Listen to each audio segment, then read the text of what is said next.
maybe let's do another energizer for whoever is staying here. Um, so close your mics, and then I want you to shout from the bottom of your lungs. Cool.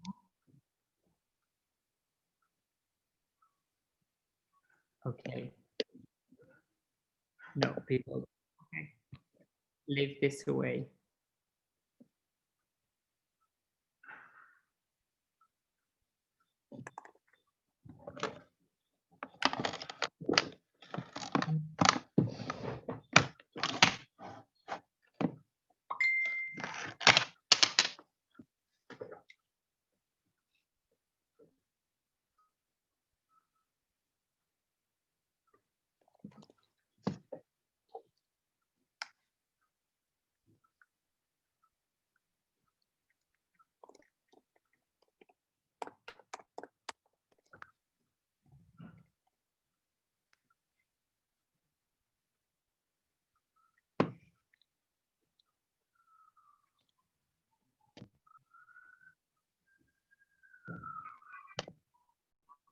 Cool. I was actually today about cybersecurity and the gender gap.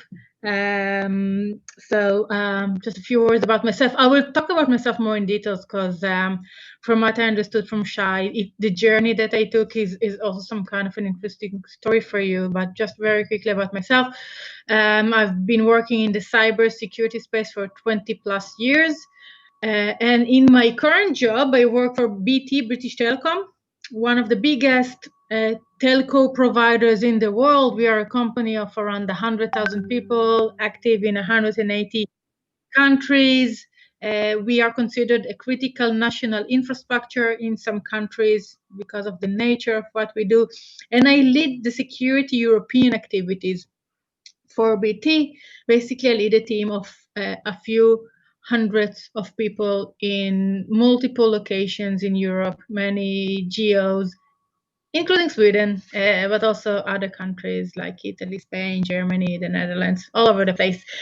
So maybe the best way to introduce you to my current job and what we do will be a video. So the next slide is basically a video, 1 minute video, very short one. Let's go to it and I'll explain what is it all about.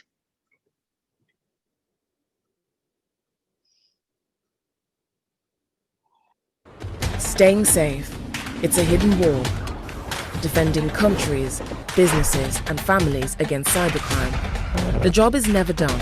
We have to stay ahead. You can't see the work we do, but if we stopped, you'd know it. Every day, we protect our own network from over 4,000 attacks. So we're in the best position to keep our customers safe too. Protecting businesses, protecting critical services, protecting people like you and me. The threats get smarter, but we get smarter too. Brilliant people working with the best technology in the industry, bringing their A game every day. If you've got what it takes, it's time to join us.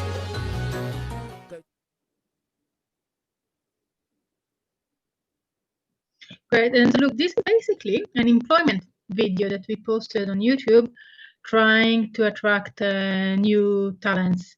And the figure that you see in this video, it's not the usual figure that you think about when you think about cybersecurity professionals. We selected a woman, but not just a woman, we selected a black-skinned woman to represent. And because we realized that when we approach and we look for new talents and new employees to join us, we need to create ads and that are friendly to the wider market, that encourage diversity, that encourage inclusion.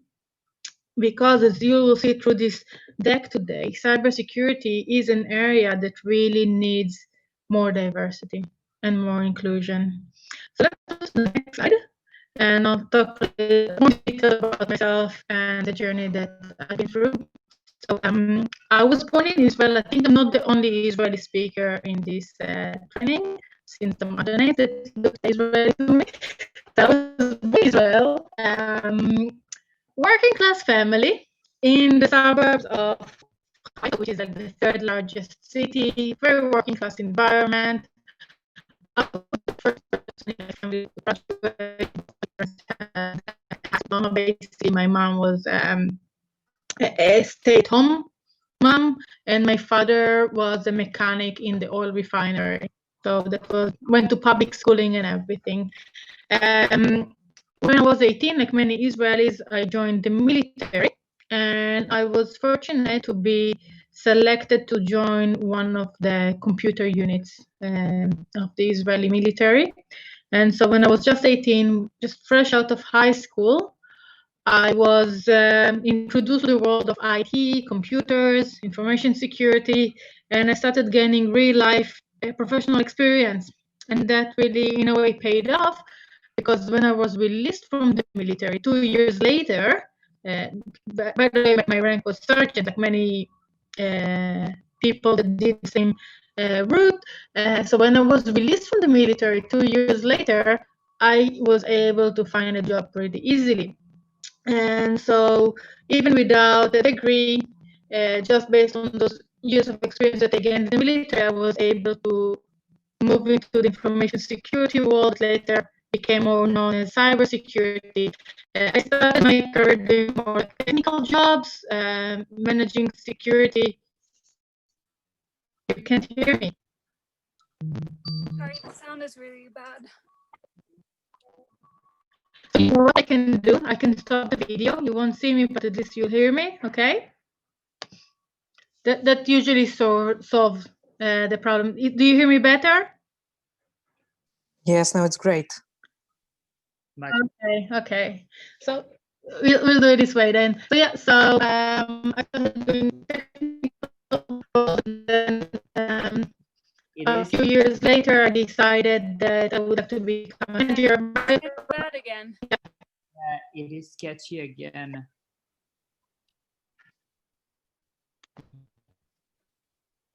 Okay. Are we experiencing a cyber attack? I hope not. I really hope it's not the case. Slower. So while I was working, I also got a degree in computer science and mathematics. Later on, also did a master's in administration. I joined a startup in 2008, acquired by a company, and since 2008, I've been doing. I can't hear you really. Yeah, it's very sketchy. What can we do? Let me try and join from my phone, because usually it works better. Let me see if I can jump from another thing. Okay, I'll Bear with us. stop share for just a second to admit people in. Excuse me, joining on another.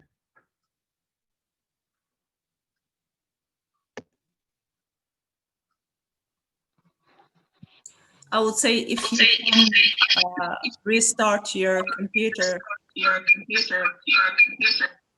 Okay, can you hear me now better? Yes, I think so. Okay, because I just moved to another device that just worked very well until now.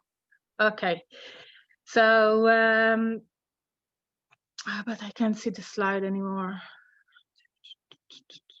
Let me find the one where you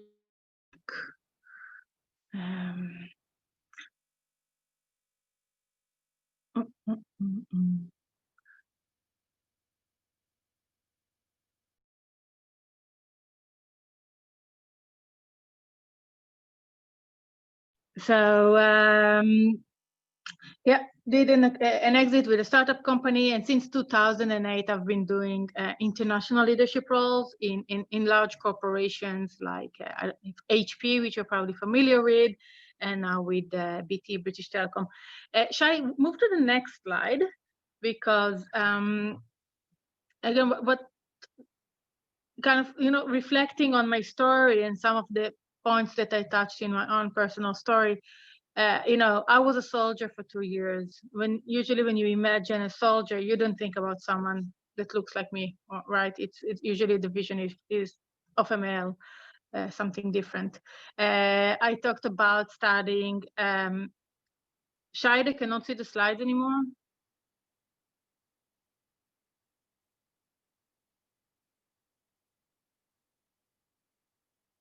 So I talked about studying mathematics. We're in slide 4. Yeah. So I talked about studying mathematics and computer science. And again, usually when you think about someone that studied mathematics and computer science, the first thing that jumps to mind is not me, right? Also, I talked about being a cybersecurity professional. Usually when you imagine someone working in cybersecurity, you'll imagine a man usually wearing a hoodie. I saw one of you is wearing a hoodie. You definitely look like a cybersecurity expert. But really, it's that vision that you have when you think about my story. I'm also a mother. Okay, I have a son who is 4 years old. I got my current job as a vice president in a Fortune 500 company when he was 1 year old. And that's probably the only thing when I will say, okay, I'm a mother, that you will think about someone like me, right? And that's something kind of important to understand, because it impacts also how people hire and the kind of jobs that people look for in their career journey. So let's move to the next slide, and I hope that no more technical problems. You can hear me, maybe you can even see me. So I wanted to talk to you about who are basically working in the cybersecurity space. Who are the enemies? Who are the bad guys? Who are we dealing with, right? Just to give you a quick intro into the world of where people like me operate. Okay, so, and I thought that the best way to tell the story is by sharing it with you famous use cases, famous attacks that took place recently.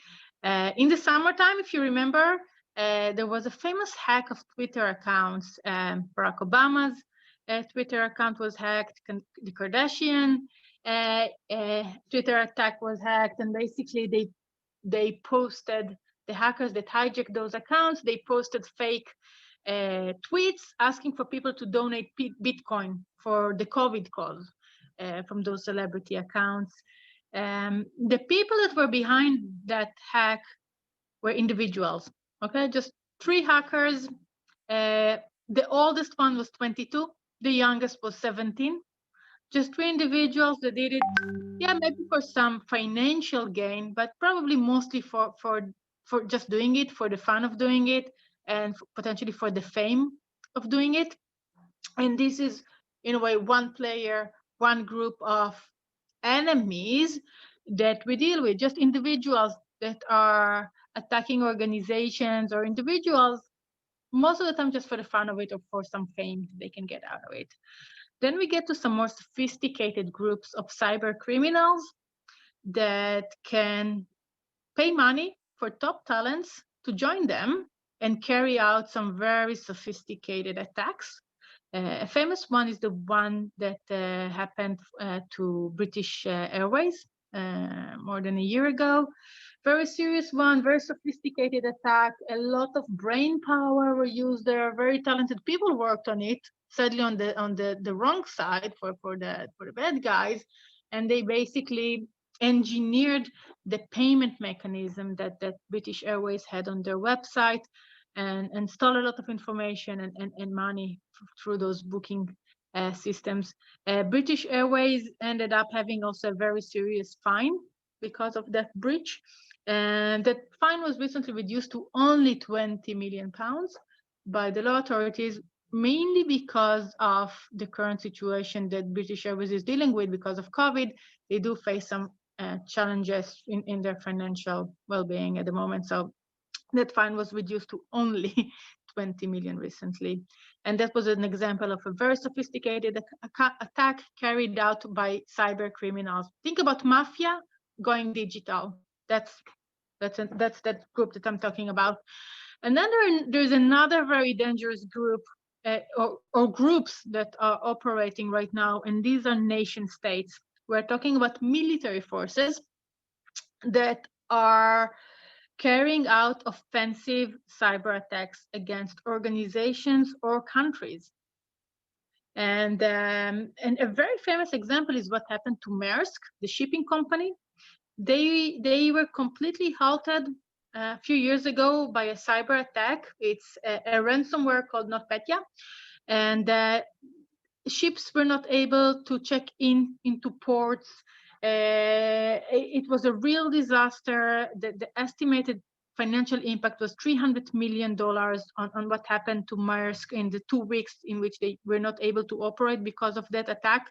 They were not even the original victim of that attack. That attack was what believed to be a Russian attack against the Ukraine, only that Maersk had a company in their supply chain that was based in the Ukraine, and through them, it was the attack kind of flicked and moved into Maersk and completely paused the whole company. Hey, I see the company was there for 2 weeks. So you know what I'm talking about, Julia.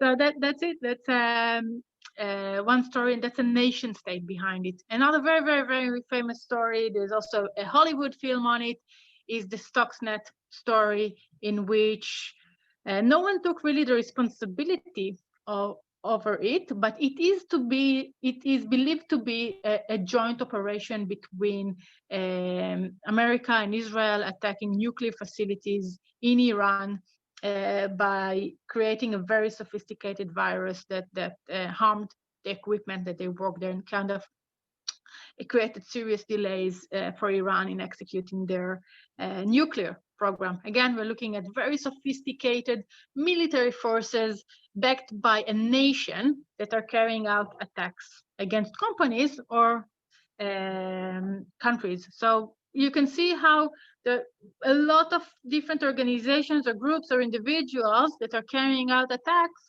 and people like me, people that work in the cybersecurity space, our job is basically to make their life more difficult and stop them. So those attacks will not happen that frequently. So let's move to the next slide. So if in the past, you could see how the whole warfare is moving from the battlegrounds, physical battlegrounds, to the cyberspace. So if in the past, in order to be a war hero, you most likely needed to be a very strong man, right? Like, for example, I took here Odilon Murphy as an example. He is one of the most decorated soldiers. He got every award possible from the US Army and also some additional armies. And, you needed to look like him and be like him in order to be a war hero. And in the cyber war, or when we fight against cyber, your physical appearance is not really important. Your physical strength is not really important. You can actually be even disabled, right? It's all about having the right skills to work and fight against those adversaries. So as an example, I gave you here Karen Elazari, who is a very famous hacker, and she did a very interesting and famous TED Talk about hackers being the immune system of the internet, and how we actually need hackers in order to improve, learn from mistakes, so we can be more resilient in our operation. So you can see really someone who could have never been a war hero or a hero before. These are the new heroes of today, and gender, physical strength has nothing to do with it. Okay, let's move to the next slide. So the cybersecurity space, because it does start with some kind of an evolution of the more traditional security space, is not the most diverse economy right now. I shared with you here on the screen a very positive view. Actually, it's the most positive report I've ever seen for diversity in cybersecurity. It was carried out by KPMG and the NCNC, the National Cybersecurity Agency of the UK. They carried out this survey. It is UK focused only. Okay, and what you can see through this report is that 31% of the cybersecurity workforce are female versus 66, and some other gender definitions, 66% male and some other gender definitions. So yeah, not the most diverse industry. It is in some aspects when it comes to ethnicity, it seems to be pretty much in line with the wider society in the country, but I really have to say that that's the most positive view. Other reports on the same community, the same country, show different percentages between 15 to 19%. And to my experience, this is probably more the direction. However, we also see these kind of reports that show this level of diversity. And if we move to the next slide, I can also explain to you why diversity is so important for cybersecurity. We really suffer at the moment in the cybersecurity space from lack of skills. We currently miss several millions of professionals in the job employment market for cybersecurity. There are more job offerings. Yes, there are more job offerings than people in the market right now. So I know you're doing some kind of design training at the moment, but if you ever want to change a career and you want to enter into the cyber marketplace, you will find a job pretty easily because we are desperately looking for people, okay?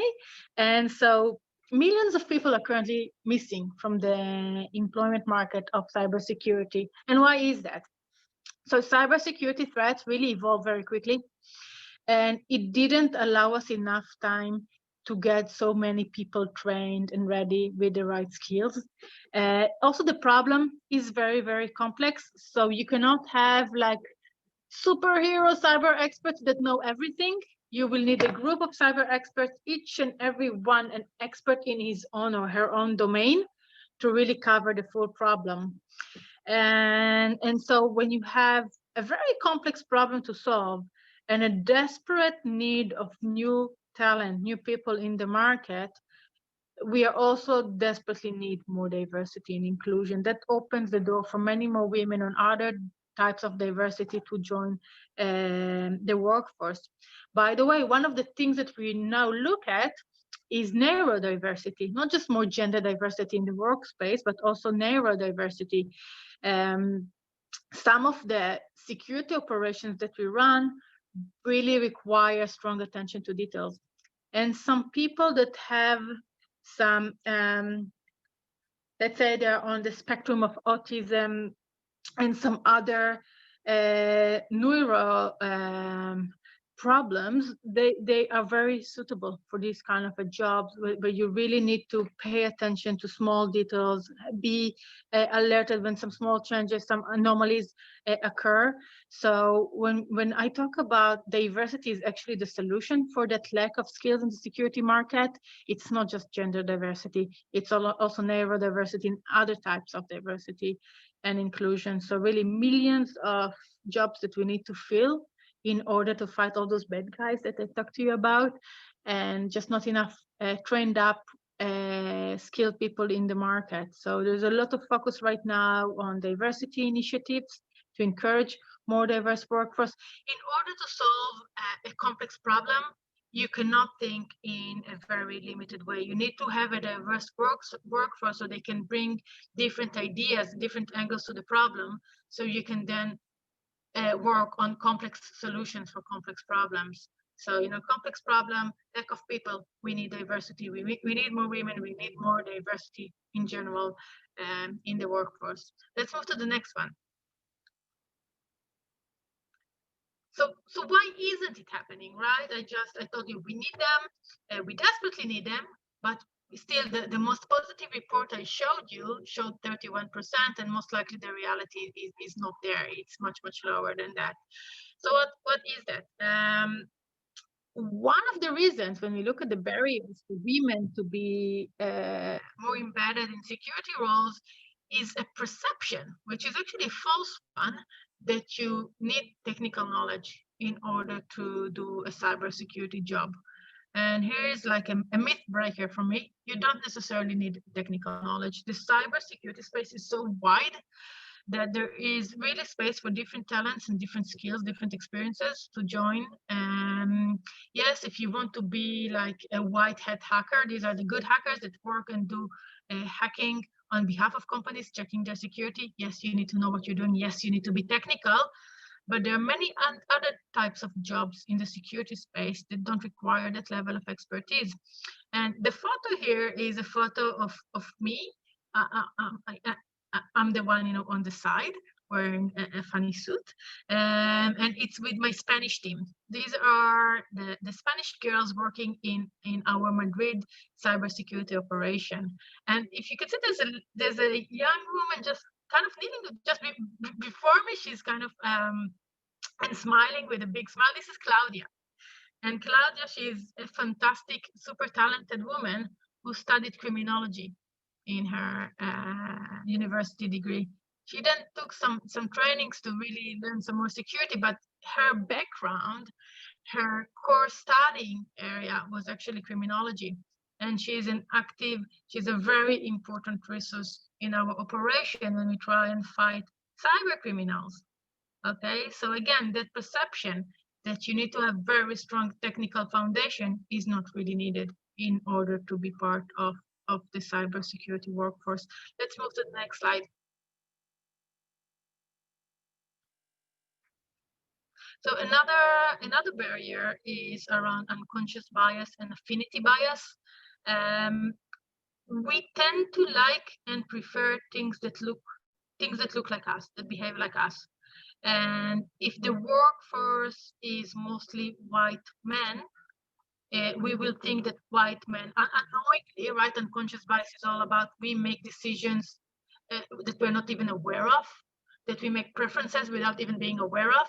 So if the workforce is mostly white men, when we look for new employees, unconsciously, this will be the direction that we look after. So we might think twice before we see. And again, this is an unconscious behavior, but we might react differently to a CV that looks like a female CV versus a man CV, just because of our unconscious bias and affinity bias towards things that are more familiar, that look like us. And this is something that large organizations are also trying to address by providing, by first of all, by acknowledging that it exists. And by now there was a lot of research done on unconscious bias and affinity bias.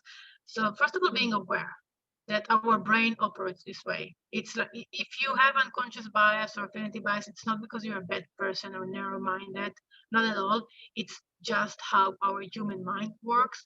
And the first step is to understand this is happening and understanding how your mind processes things. Once you're more aware of it, you're more aware of how you make decisions. And so organizations now start providing trainings to their managers on being unconscious bias to help them create more diverse workforce and also help them making different types of decisions, right? Because this is all about understanding your decision-making mechanism. Let's move to the next slide. Another example of barrier is the lack of role models. And going back to Karen, right? I talked about her earlier, very famous figure in our cybersecurity world. And she says, you cannot be what you cannot see. Right now, there aren't enough security role models out there. The workforce, right, is not enough. So statistically, how can you get out of 15 to 19% of people working in that space? So there are not enough role models. So when Karen talks about her story and how she started working in cybersecurity, she refers to a fictional role model that she had, and that's Angelina Jolie in the movie Hackers. I think it's from the 90s. And that's what kind of influenced her and gave her the inspiration to become the hacker that she became, and now, some kind of a community lead in the cybersecurity space. There were just no real role models for her to see and be inspired from, and she was inspired by a fictional one. But by doing, workshops like this one today and others that we do, sharing stories and sharing role models, we know that younger generations and younger women can be inspired and make a decision to move into this space. Let's move to the next slide. And the next slide is about the visible experts, which is in a way a different category of role models. If you look at conferences, usually conferences in our field or any other technical field, you will see a lot of men talking. You won't see many women that do speaking slots, do keynotes, and go on stages and speak in conferences. It is now we have a name to it. It's called the men panel, the Mennels, and there's now some kind of an understanding that this must be stopped. So you still see sometimes conferences where you have all men, speakers lined up, but there's much more attention to it right now. I'm actually a member of an initiative that is called 100 Esperte, 100 experts in Italy, which has the objective of identifying female experts in technical areas that can be called up and used in those kind of conferences, so we can really create a more diverse view of available experts in the market, because this is also another way of showing role models, creating inspiration, and creating a more diverse way of thinking. Let's move to the next one. So yeah, so these are, in a way, I want to stop here and maybe open it up now for you to have any questions or ideas or thoughts on everything that I mentioned so far.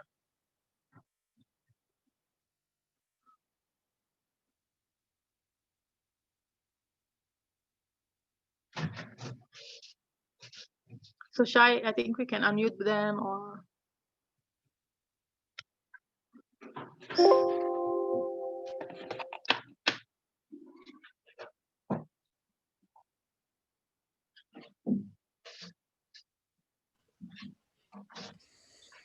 are there any comments or questions?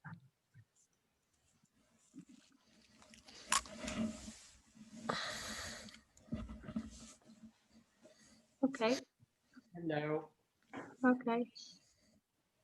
So look, just to recap everything that I told you so far, maybe we can then move to the last video that I lined up. It's cyber market is a very dynamic market right now. It's even in the COVID period, funny enough, we had more work than before. So people like me, we were in a way fortunate to be working very hard during the COVID period, because there was an increase of attacks. So we desperately need new blood. New jobs are open all the time. This is a great opportunity for more diversity in the workforce. I discussed the barriers that are around unconscious bias, the lack of role models, lack of visible experts. These are all things that we all try to address. And what we can do now, we can maybe have a look at the last video. The last video it shows the story of a woman that also works at BT, and she does have some kind of a technical expertise. She came from the medicine research world, but she's now part of that cyber research team that we have. And that shows you, again, that you don't necessarily have to be a very cyber savvy professional in order to be part of that industry, because that was definitely one of the barriers of preventing women from kind of entering this space. So Shai, let's watch the last video. Just right before we're moving to this, I have a question. Okay.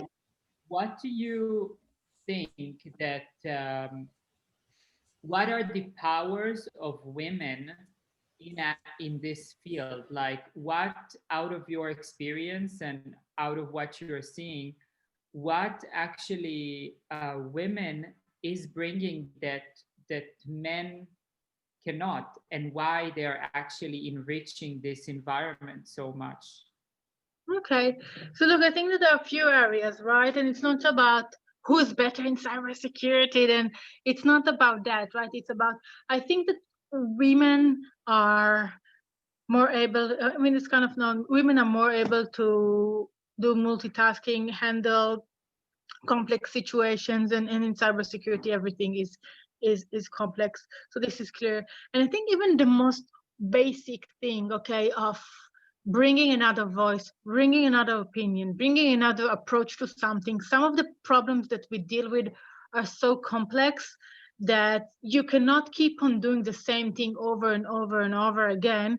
you need to think about other ways of doing it. But if it's the same group of people with the same type of background and upbringing that try to sort out the problem, you'll end up getting the same result time after time. So by mixing different people from different backgrounds, different genders, you can get smarter, more creative problems to some very solutions to some very creative problems. And by the way, right, I talked about myself. I'm an Israeli. I live in Italy, in Milano, and I manage a European team for a British company.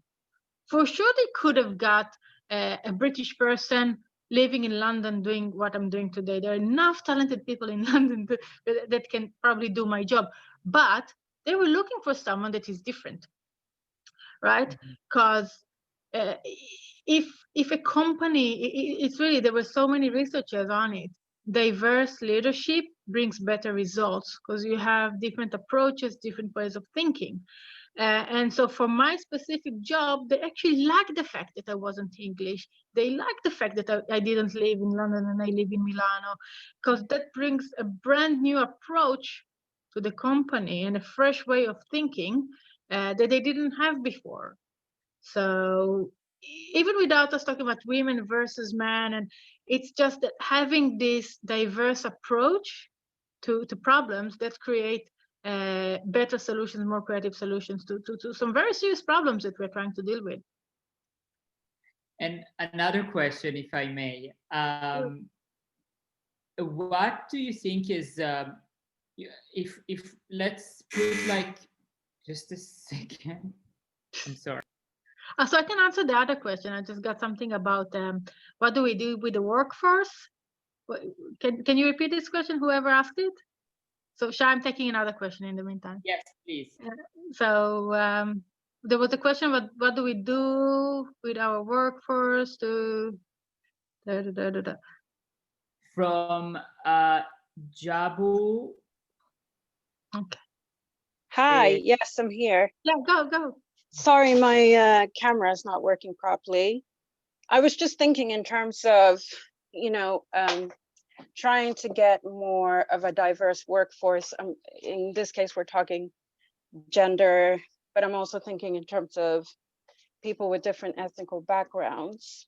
So how are you working with that in-house?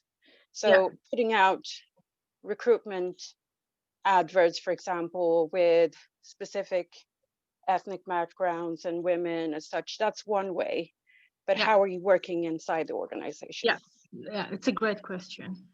And Graceful, they're also working for an organization that really cares about diversity. So hopefully I also have a good answer.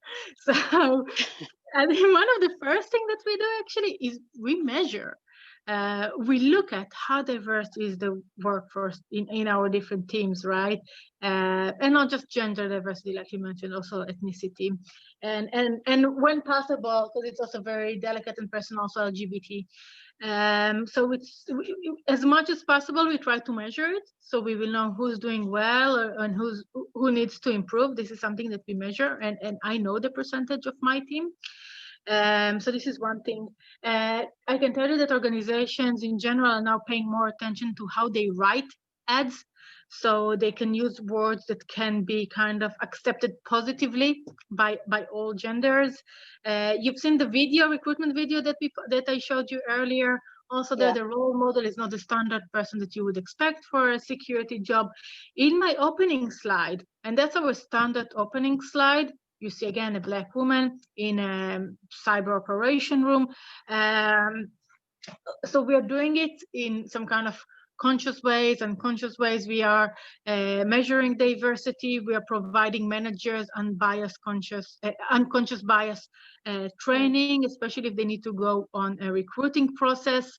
So we're trying to address it in multiple angles. And I'm really proud to say that my company is a company that walks the talk. They actually try to do a lot around diversity, not just in the cybersecurity space, and it's really great to see all those efforts. That's great, because from the recruitment perspective, the one thing that I've seen has been the link that hasn't quite been there is that they lack diversity training, especially the recruitment officers. And so in that perspective, you can have that as a goal, if you like, but you also have to work with the people who are closest to the recruitment process. Yeah, and So, you know, yeah, and I have to tell you that also from, you know, my personal story, right? I mean, I have applied for jobs that I felt that, you know, somewhere there in how they look at me and how they perceive me was kind of, I was disadvantaged because of who I was, not because of what I can bring to the table in terms of talent or experience or skills. I just felt that I was in a way disadvantaged for all the wrong reasons. And along the way, I also made conscious decisions of not pursuing some of those careers because I realized that this is not a place where I can grow in person. And this is why I love BT so much in that aspect, because they hired me when I had a 1-year-old at home to be a vice president in a Fortune 500 company, and that's something that I didn't take for granted. I never hide the fact that I'm a mother, that I have a small child at home, and they accepted it. It was a non-issue. Unfortunately, not all of the organizations are like that right now, right? And so I know what you're talking about. I've been through it myself. And in those kind of organizations, you know what? I don't want to be there. I don't want to work there. It's better to work in organizations where you can strive. but I'm glad that BT's putting the effort into it, because it's a huge organization. I lived in London for many years, so I'm very familiar with BT. I never worked for it, but I'm glad that you are sort of applying policies to make sure that these things happen, because it's really important. It is. Yeah. Thank you so much for your response. Thank you. So Shai, you had the question and then you ran away and then you come back. Yes. My question was, what do you think that people coming from the creative industries, like students of Viper Island, or people that are not coming from that are coming from this industry, like, what do you think that could be like their possible roles, or like how do they can integrate themselves, bringing their creative abilities and their creative perspectives into this world of cybersecurity? I think there are many ways, okay? And I'll give you just one, okay? Just very simple one, awareness. A lot of companies are working on increasing the awareness of their employees to cybersecurity. They're running almost like internal publicity campaigns on educating people to be much more security aware in the way that they behave. Human beings are considered the weakest link in the full chain of security controls that an organization can build or a society can build, because we are the ones that in the end get those malicious emails or phishing emails pretending to be something and it's not, sending you the malware.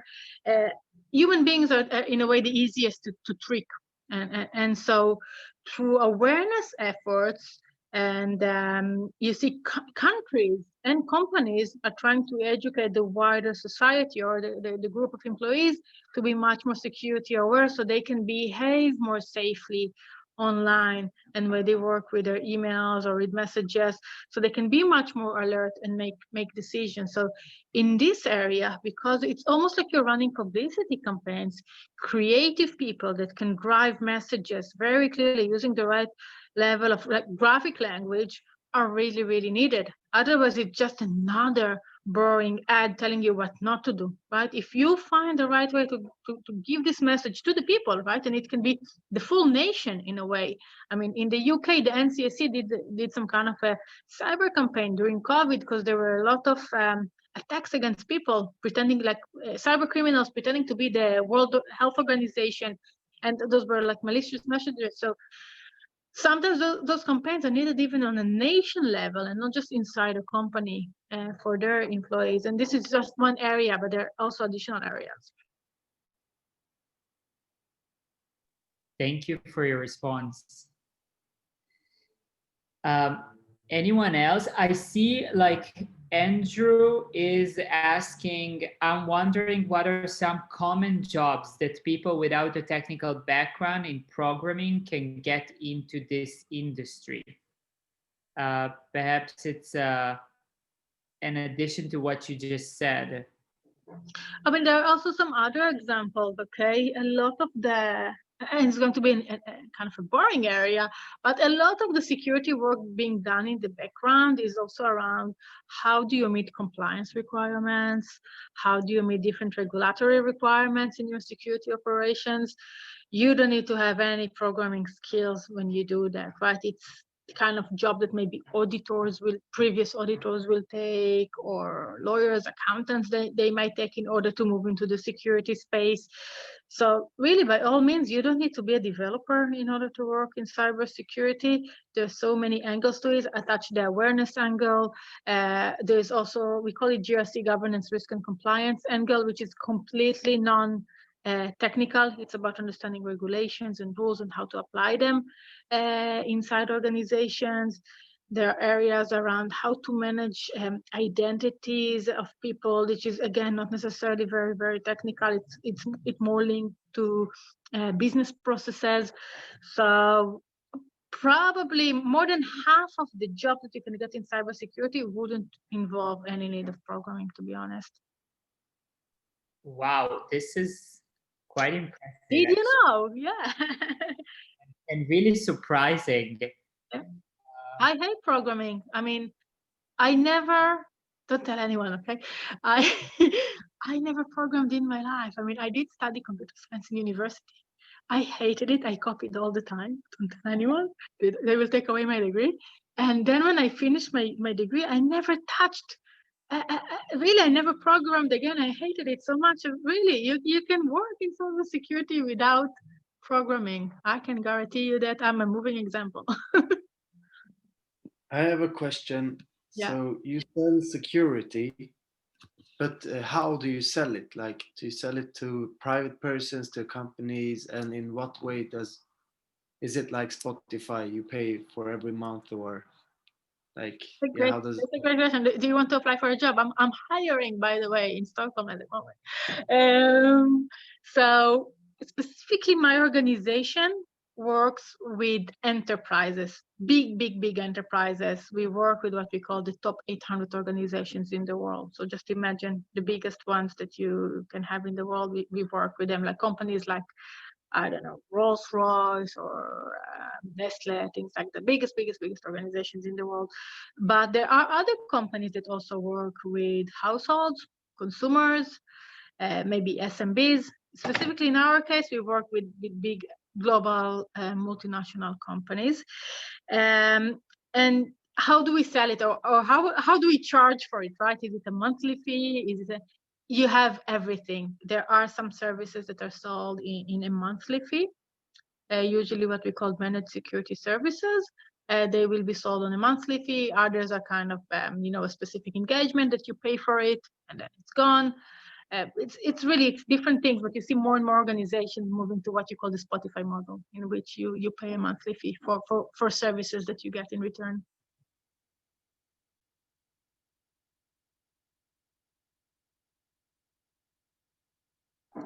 And then it's like a program like the old ones that people used to have, that runs through your computer and search for viruses like once a day or something.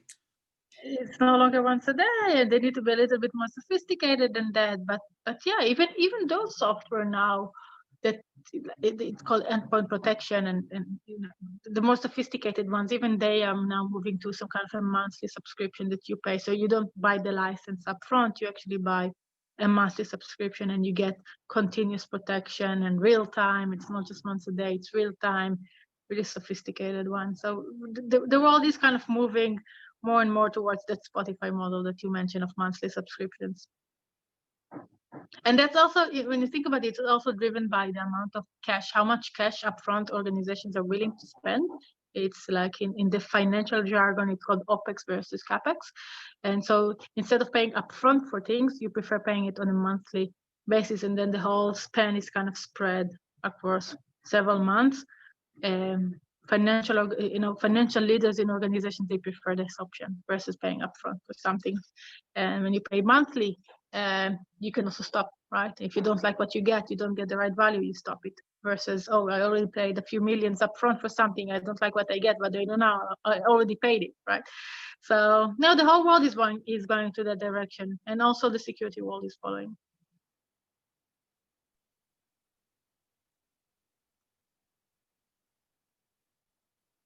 Anyone else? Do you also work proactively with companies, like sending in consultants to? Yeah. Most of the work that we do is kind of proactive. Yeah. Do you want to apply for a job? If you have something kind of part-time after school hours that I can do remotely, I'm up for it. I see. Yeah.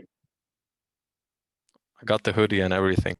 I know. Yeah, like half of the things, half of the requirements, you have them. Well, I'm actually quite tempted to apply now. Go. It was very inspiring. What? Okay.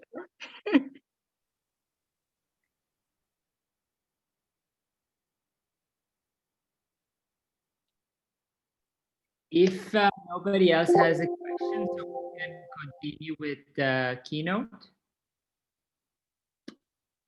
Yeah.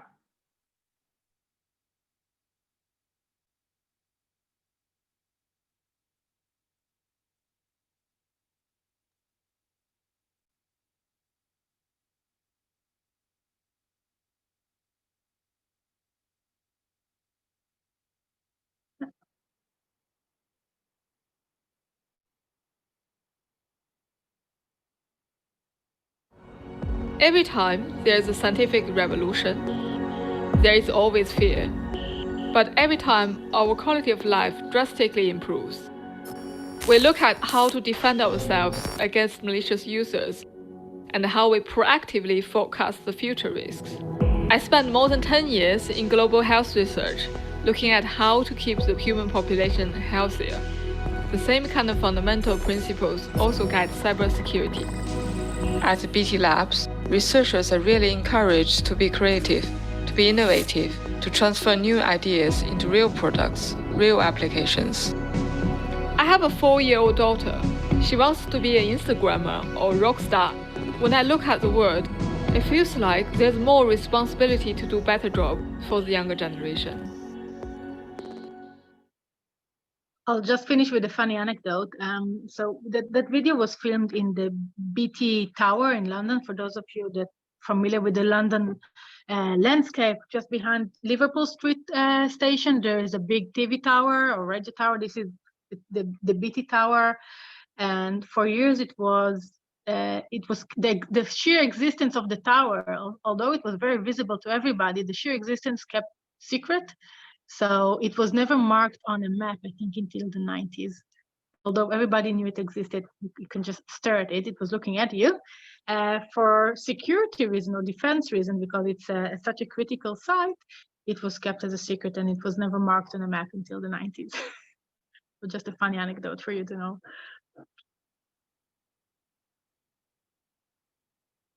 And that's it, I guess.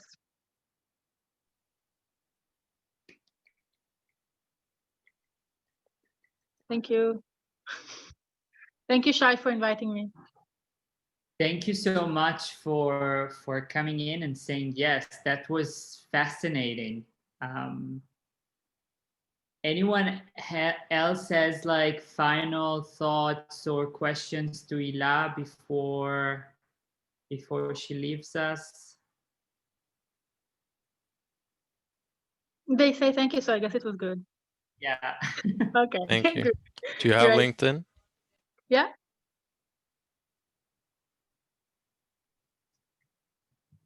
Great. Okay. So Thank I'm you going. so much, Bye. Hila. Bye. Take care. Good luck in your studies. Bye bye. Thank you. So there is 15 minutes until the next one. So just take a break, drink, relax, and we will see here in 15 minutes. Enjoy. Is it 15 or 30 minutes? I think 30. Because they changed the schedule according to Pebbles on Slack. Wait.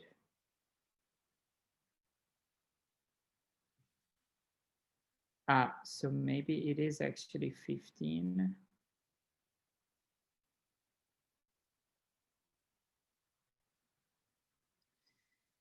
Yeah, so it's 15. It will start in 3:45. So 30 minutes. Great.